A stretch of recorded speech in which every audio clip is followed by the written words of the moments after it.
Hi guys, welcome back to my channel. ನೀವಿರೋದು ನನ್ನ ಚಾನಲ್ನ ಫಸ್ಟ್ ಟೈಮ್ ನೋಡ್ತಿದ್ದೆ, ಪ್ಲೀಸ್ ಒಂದು ಸಬ್ಸ್ಕ್ರೈಬ್ ಮಾಡ್ಕೊಳ್ಳಿ. ಈ ವಿಡಿಯೋದಲ್ಲಿ ನಾನು ಒಂದು ಸ್ಯಾರಿನ ಯೂಸ್ ಮಾಡಿ ಹೆಂಗೆ ಲಾಂಗ್ ಗೌನ್ನ ಸ್ಟಿಚ್ ಮಾಡೋದು ಅಂತ ಹೇಳ್ಕೊಟ್ಟಿದ್ದೀನಿ. ಇದಕ್ಕೆ ಸ್ಯಾರಿ ಮತ್ತು 3 ಮೀಟರ್ ಪಾಲಿಸ್ಟರ್ ಲೈನಿಂಗ್ ತೊಗೊಂಡಿದ್ದೀನಿ. ಈಗ ನಾನು ಸ್ಯಾರಿನ 2 ಫೋಲ್ಡಾಗಿ ಫೋಲ್ಡ್ ಮಾಡಿ ಪಲ್ಲು ಪಾರ್ಟ್ ಕಡೆಯಿಂದ 48 ಇಂಚಿಗೆ ಕಟ್ ಮಾಡ್ಕೊತಿದ್ದೀನಿ. ಈ 48 ಇಂಚು ನಮಗೆ ಬಾಡಿ ಮತ್ತು ಸ್ಲೀವ್ಸ್ ಪಾರ್ಟಿಗೆ ಕರೆಕ್ಟ್ ಆಗುತ್ತೆ. ಪಲ್ಲು ಪಾರ್ಟ್ನ ಸ್ಲೀವ್ಸಿಗೆ ಯೂಸ್ ಮಾಡ್ಕೊಳ್ತಾ ಇದ್ದೀನಿ. ಈಗ ಬಾಡಿ ಪಾರ್ಟಿಗೆ ನಾನು 16 ಇಂಚನ್ನು ಮಾರ್ಕ್ ಮಾಡಿಕೊಂಡು ಕಟ್ ಮಾಡ್ಕೊತಾ ಇದ್ದೀನಿ. ಮಿಕ್ಕಿದ್ನ ನಾವು ಸ್ಲೀವ್ಸಿಗೆ ಯೂಸ್ ಮಾಡ್ಕೊಳ್ಳೋಣ.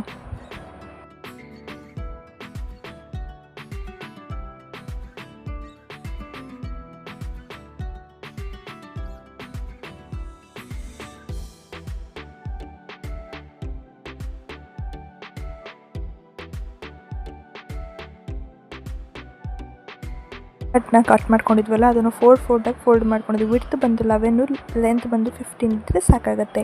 ಈಗ 4 ಫೋಲ್ಡಾಗಿ ಕ್ಲೀನಾಗಿ ಈ ಥರ ಫೋಲ್ಡ್ ಮಾಡ್ಕೊಳ್ಳಿ. ಫೋಲ್ಡ್ ಮಾಡಿಕೊಂಡು ಶೋಲ್ಡರ್ ಬಂದು 6 ಇಂಚಿಗೆ ಮಾರ್ಕ್ ಮಾಡ್ಕೊಳ್ಳಿ. ಶೋಲ್ಡರ್ 6 ಇಂಚಿಗೆ ಮಾರ್ಕ್ ಮಾಡಿಕೊಂಡು ಆರ್ಮೋಲ್ನು 6 ಇಂಚಿಗೆ ಮಾರ್ಕ್ ಮಾಡ್ಕೊಳ್ಳಿ. ಯಾವಾಗಲೂ ಶೋಲ್ಡರ್ನ ನಾವು ಮಾರ್ಕ್ ಮಾಡಬೇಕಾದ್ರೆ ಓಪನ್ ಸೈಡ್ ಕಡೆಯಿಂದ ಮಾರ್ಕ್ ಮಾಡ್ಕೋಬೇಕಾಗತ್ತೆ. ಈಗ ನೋಡಿ, ನಾನು ಮಾರ್ಕ್ ಮಾಡಿದ್ದೀನಿ. 6 ಇಂಚಿಗೆ ಮಾರ್ಕ್ ಮಾಡ್ಕೊಳ್ಳಿ. ಈಗ ಆರ್ಮೋಲ್ ಕೂಡ 6 ಇಂಚಿಗೆ ಮಾರ್ಕ್ ಮಾಡ್ಕೊಳ್ಳಿ. ಕ್ಲೀನಾಗಿ ಮಾರ್ಕ್ ಮಾಡಿಕೊಂಡು ಈಗ ಆರ್ಮೋಲ್ ಶೇಪ್ನ ಡ್ರಾಯಿಂಗ್ ಮಾಡ್ಕೊಳ್ಳಿ. ಈಗ ನೆಕ್ ವಿಡ್ತ್ ಬಂದು 3 ಇಂಚಿಗೆ ಮಾರ್ಕ್ ಮಾಡ್ಕೊಂಡಿದ್ದೀನಿ. ನೆಕ್ ಲೆಂತ್ ಬಂದು 5 ಇಂಚ್ ತೊಗೊಂಡಿದ್ದೀನಿ. ನಿಮಗೆ ಬೇಕಂದರೆ ನೀವು ಜಾಸ್ತಿನೂ ತೊಗೋಬೋದು, ಇಲ್ಲ ಕಮ್ಮಿನೂ ಮಾಡ್ಕೋಬೋದು. ಈಗ ನಾನು ಚೆಸ್ಟ್ ಪಾರ್ಟ್ ಬಂದು 10.5 ತೊಗೊಂಡಿದ್ದೀನಿ. ವೇಸ್ಟ್ ಪಾರ್ಟ್ ಬಂದು 9.5ಗೆ ಮಾರ್ಕ್ ಮಾಡ್ಕೊಂಡಿದ್ದೀನಿ. ಈ ಥರ ಕ್ಲೀನಾಗಿ ಸ್ಟ್ರೈಟ್ ಲೈನ್ ತೊಗೊಂಡು ಎಕ್ಸ್ಟ್ರಾ ಫ್ಯಾಬ್ರಿಕ್ಸ್ನೆಲ್ಲ ಕಟ್ ಮಾಡ್ಕೊಂಬಿಡಿ.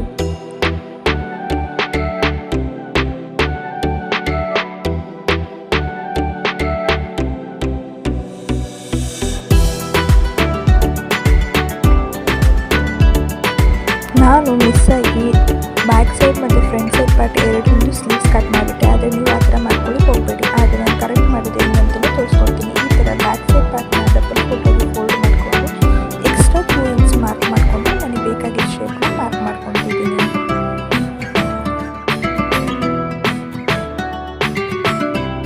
ನಾನು ಸ್ಕ್ವೇರ್ ಶೇಪ್ ಮಾಡ್ಕೊಂಡಿದ್ದೀನಿ. ನಿಮಗೆ ಯಾವ ಶೇಪ್ ಬೇಕೋ ಅದನ್ನು ನೀವು ಮಾಡ್ಕೋಬೋದು. ಬ್ಯಾಕ್ ಟೀಪ್ ನಿಮಗೆ ತುಂಬ ಅಂತ ಅನಿಸುತ್ತೆ, ನೀವು ಕಮ್ಮಿನೂ ಮಾಡ್ಕೋಬೋದು. ಇಲ್ಲ ಇನ್ನೂ ಜಾಸ್ತಿ ಬೇಕು ಅಂದರೆ ಜಾಸ್ತಿ ಕೂಡ ಮಾಡ್ಕೋಬೋದು.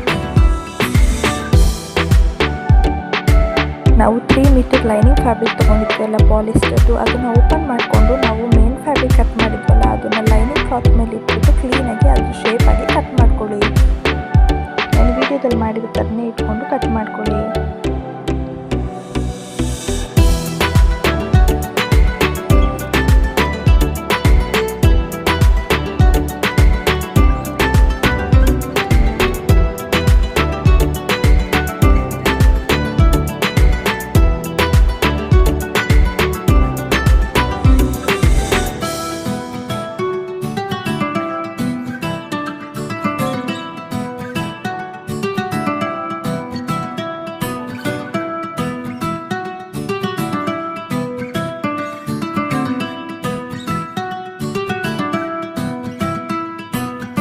ಕಟ್ ಮಾಡ್ಕೊಂಡ್ಮೇಲೆ ಲೈನಿಂಗ್ ಫ್ಯಾಬ್ರಿಕ್ ಮತ್ತು ಮೇನ್ ಫ್ಯಾಬ್ರಿಕ್ನ ಅಟ್ಯಾಚ್ ಮಾಡ್ಕೊಳ್ಳಿ. ಯಾವಾಗಲೂ ನಾವು ಲೈನಿಂಗ್ ಮತ್ತು ಮೇನ್ ಫ್ಯಾಬ್ರಿಕ್ ಆಪೋಸಿಟ್ ಸೈಡಲ್ಲಿರೋ ಥರ ನೋಡ್ಕೋಬೇಕು.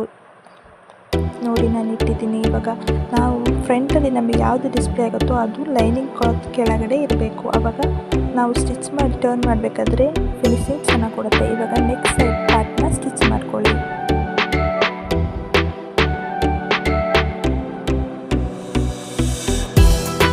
ಎರಡು ಪಾರ್ಟನ್ನು ಹಾಗೆ ಸ್ಟಿಚ್ ಮಾಡ್ಕೊಬಿಡಿ. ಸ್ಲೀವ್ಸ್ ಪಾರ್ಟ್ ಕಟಿಂಗ್ ನೋಡ್ಕೊಳ್ಳೋಣ. ಸ್ಲೀವ್ಸ್ ಪಾರ್ಟಿಗೆ ನಾನಿಲ್ಲಿ 22 ಇಂಚ್ ಲಾಂಗ್ ತೊಗೊಂಡಿದ್ದೀನಿ. ಲೆಂತ್ ತೊಗೊಂಡಿದ್ದೀನಿ. 10 ಇಂಚ್ ವಿಡ್ತ್ ತೊಗೊಂಡಿದ್ದೀನಿ. ನೀವು ಬೇಕಂದರೆ ಜಾಸ್ತಿ ಕೂಡ ಲೆಂತ್ ತೊಗೋಬೋದು. ಈಗ 10 ಇಂಚಿಗೆ ಮಾರ್ಕ್ ಮಾಡಿ ಎಕ್ಸ್ಟ್ರಾ ಫ್ಯಾಬ್ರಿಕ್ಸ್ನ ಕಟ್ ಮಾಡ್ಕೊತಿದ್ದೀನಿ. ನಾನು ಫ್ಯಾಬ್ರಿಕ್ ತೊಗೊಂಡಿದ್ವಲ್ಲ ಅದು ಸ್ವಲ್ಪ ಅಗಲ ಇತ್ತು, ಅದಕ್ಕೆ ನಾನು ಕಟ್ ಮಾಡ್ಕೊತಾ ಇದ್ದೀನಿ.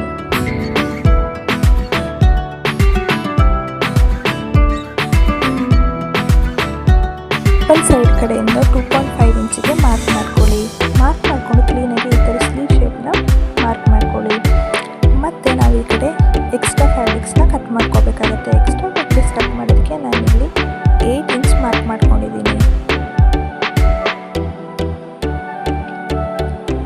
ಅಷ್ಟೇ. ಸ್ಲೀವ್ಸ್ ಪಾರ್ಟ್ ತುಂಬ ಈಸಿ ಇರುತ್ತೆ, ಇದನ್ನು ಕಟ್ ಮಾಡಿಕೊಂಡ್ರೆ ಆಗುತ್ತೆ. ನಿಮಗೆ ಲಾಂಗ್ ಸ್ಲೀವ್ಸ್ ಬೇಡ ಅಂದರೆ ಸ್ವಲ್ಪ ಇಂಚ್ನ ನಿಮಗೆ ಎಷ್ಟು ಬೇಕು ಅಂತ ನೋಡಿಕೊಂಡು ಕಮ್ಮಿ ಮಾಡಿಕೊಂಡ್ರೆ ಆಗೋಗುತ್ತೆ.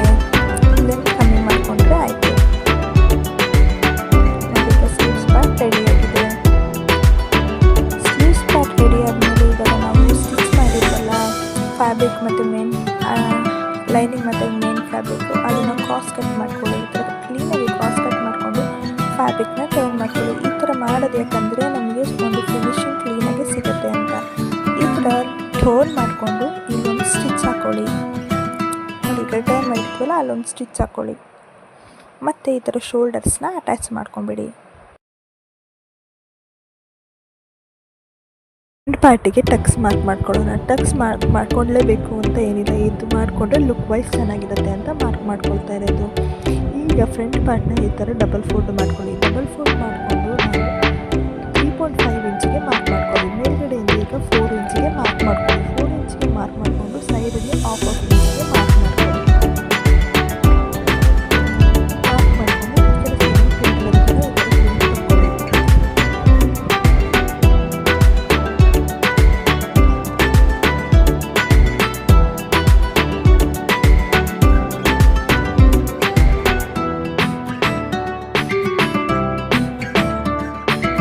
ಎರಡು ಸೈಡನ್ನು ಟಕ್ಸ್ನ ಸ್ಟಿಚ್ ಮಾಡ್ಕೊಂಬಿಡಿ. ಟಕ್ಸ್ ಮಾರ್ಕ್ ಮಾಡ್ಕೊಂಡಾದ್ಮೇಲೆ ಈ ಥರ ಸ್ಲೀವ್ಸ್ ಕೂಡ ಕ್ಲೀನಾಗಿ ಅಟ್ಯಾಚ್ ಮಾಡ್ಕೊಂಡು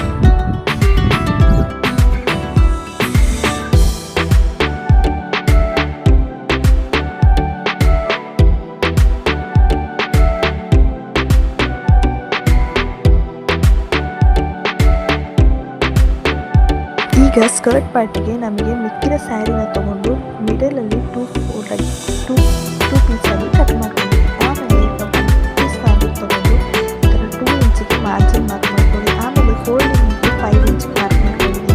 ನೆಕ್ಸ್ಟ್ 1.5 ಇಂಚಿಗೆ ಮಾರ್ಕ್ ಮಾಡ್ಕೊಳ್ಳಿ. ನಾನು ತೋರಿಸ್ತಿದ್ದೆ ಎರಡು ಸೈಡ್ ಆದರೆ ನಿಮಗೆ ಎಕ್ಸೆಲ್ ಮಾಡಿದ್ರೆ ಫೋಲ್ಡಿಂಗಲ್ಲಿ ಸ್ವಲ್ಪ ಕಮ್ಮಿ ಇಟ್ಕೊಳ್ಳಿ. ಆಗ ನಿಮಗೆ ವೇಸ್ಟ್ ಸೈಜ್ಗೆ ಕರೆಕ್ಟಾಗಿ ಆಗುತ್ತೆ. ಈ ಥರ 5 ಇಂಚ್ ಮತ್ತು 1.5 ಇಂಚ್ ಆ ಥರ ಮಾರ್ಕ್ ಮಾಡ್ಕೊಂಡು ಹೋಗಿ. ಫುಲ್ಲು 2 ಪೀಸು ಇರುತ್ತಲ್ಲ, 2 ಪೀಸ್ಗೂ ಈ ಥರ ಮಾರ್ಕ್ ಮಾಡಿ ಇಟ್ಕೊಳ್ಳಿ.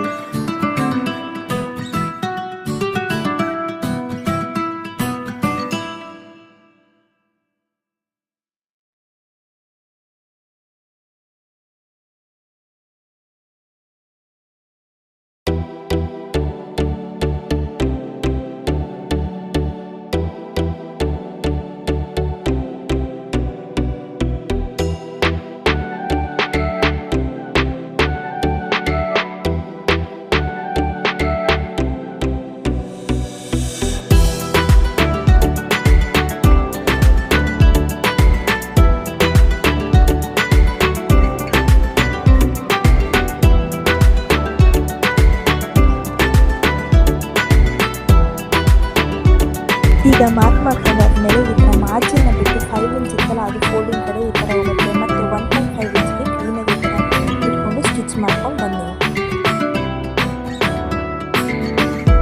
ನಾವು 2 ಪೀಸ ಕಟ್ ಮಾಡ್ಕೊಂಡಿದ್ದಿಲ್ಲ, ಇನ್ನೊಂದು ಪೀಸ್ ಕೂಡ ಅದೇ ಥರನೇ ಮಾರ್ಕ್ ಮಾಡ್ಕೊಳ್ಳಿ. ಫಸ್ಟ್ 2 ಇಂಚ್ ಮಾರ್ಜಿನ್ ಮಾರ್ಕ್ ಮಾಡಿಕೊಂಡು ಆಮೇಲೆ 5 ಇಂಚ್ ಮತ್ತು 1.5 ಇಂಚ್ ಅದೇ ಥರ ಮಾರ್ಕ್ ಮಾಡ್ಕೊಂಡು ಹೋಗಿ. ಈಗ ನಮ್ಮದು ಸ್ಟಿಚಿಂಗ್ ಕಂಪ್ಲೀಟ್ ಆಗಿದೆ. ನೋಡಿ ಪ್ಲೀಟ್ಸ್ ತುಂಬ ಕ್ಲೀನಾಗಿ ಬಂದಿದೆ. ಈ ಥರ ಪ್ಲೀಟ್ಸ್ ಕ್ಲೀನಾಗಿ ಬಂದರೆ ಲುಕ್ ವೈಸ್ ನಮ್ಮದು ಟಾಪಿಂದ ವೇಸ್ಟ್ ಪಾರ್ಟ್ ಇರುತ್ತಲ್ಲ ಅದು ಮತ್ತು ಸ್ಕರ್ಟಿನ ವೇಸ್ಟ್ ಪಾರ್ಟ್ ಎರಡೂ ಈಕ್ವಲ್ ಆಗಿದೆ ಅಂತ ನೋಡ್ಕೊಳ್ಳಿ. ಏನಾದರೂ ಹೆಚ್ಚು ಕಮ್ಮಿ ಇದ್ದರೆ ಲೂಸ್ ಸ್ವಲ್ಪ ಜಾಸ್ತಿ ಇದ್ದರೆ ಒಂದು ಎಕ್ಸ್ಟ್ರಾ ಪಟ್ಟಿ ಆ್ಯಡ್ ಮಾಡ್ಕೊಳ್ಳಿ. ಲೂಸ್ ಇದ್ದರೆ ಒಂದು ಪಟ್ಟಿನ ರಿಮೂವ್ ಮಾಡಿಕೊಂಡ್ರೆ ಆಗುತ್ತೆ. ಇವಾಗ ಲೈನಿಂಗ್ ಕ್ಲಾತ್ ತೊಗೊಂಡು ಲೈನಿಂಗ್ ಕ್ಲಾತ್ ಇತ್ತಲ್ಲ ಇದು ಅದನ್ನು ತೊಗೊಂಡು ಈ ಥರ ಎರಡು ಪಾರ್ಟಾಗಿ ಕಟ್ ಮಾಡ್ಕೊಂಡ್ಬಿಡಿ. ಕಟ್ ಮಾಡಿಕೊಂಡು ಸ್ಮಾಲ್ ಪ್ಲೀಟ್ಸ್ ತೊಗೊಂಡು ಸ್ಟಿಚ್ ಮಾಡ್ಕೊಳ್ಳಿ. ಇದರಿಂದ ಅಷ್ಟೇ ಸ್ಕರ್ಟಿನ ವೇಸ್ಟ್ ಪಾರ್ಟ್ ಇರುತ್ತಲ್ಲ ಅಷ್ಟೆಲ್ಲ ಪ್ಲೀಟ್ಸ್ ಬರುತ್ತಲ್ಲ ನೋಡಿಕೊಂಡು ಕ್ಲೀನಾಗಿ ಸ್ಟಿಚ್ ಮಾಡ್ಕೊಳ್ಳಿ.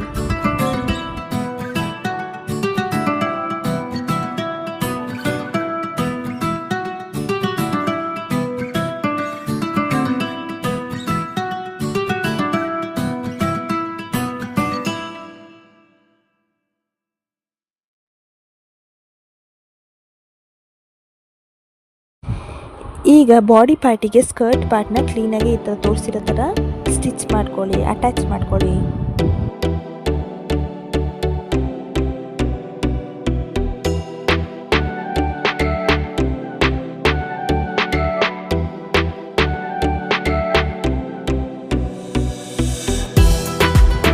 ಮಾಡ್ಕೊಂಡಾದ್ಮೇಲೆ ಇವಾಗ ಫ್ಯಾಬ್ರಿಕ್ನ ಉಲ್ಟಾ ತಿರುಗಿಸ್ಕೊಂಡು ಸೈಡ್ ಫಿಟ್ಟಿಂಗ್ ಮಾಡ್ಕೊಳ್ಳಿ.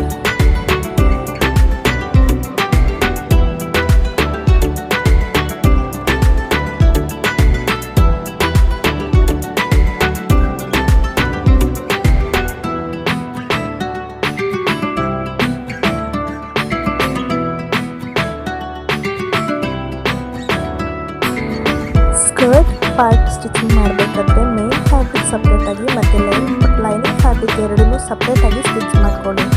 ಆವಾಗ ಲುಕ್ ವೈಸ್ ನಮಗೆ ಕಂಫರ್ಟಬಲ್ ಆಗೂ ಇರುತ್ತೆ ಮತ್ತು ಲುಕ್ ವೈಸ್ ಕೂಡ ಚೆನ್ನಾಗಿ